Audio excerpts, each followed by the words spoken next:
Consultation en urgence pour cette patiente qui n'a pas pu aller travailler ce matin. Les symptômes vont parler d'eux-mêmes.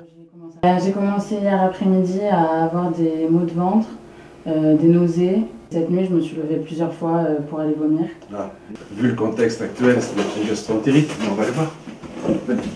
Pas de doute, après examen, cette patiente a bien été en contact avec le virus de la gastro-entérite qui touche cette année davantage les adultes que les enfants. Les patients les plus jeunes sont d'ailleurs les plus à risque.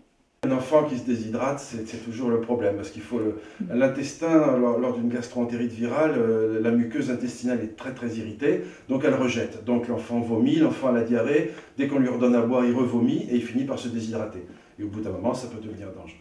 Le seuil épidémique n'a pas encore été franchi dans de nombreuses régions. Un paramètre a peut-être fait évoluer le calendrier. Cette année, c'est vrai que c'est un peu décalé. La bronchiolite a été précoce, la grippe ne semble pas être tout à fait là.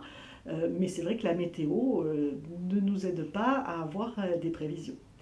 Et pour éviter la gastro, bien sûr, un rappel de quelques conseils de bon sens. Dans une famille où il y a une gastro-entérite, il faut faire attention de ne pas boire à la bouteille, pas boire dans le même verre, pas s'échanger les couverts, et que, bien entendu, la personne qui a la gastro-entérite qui n'est pas bien ne fasse pas la cuisine pour tous les autres.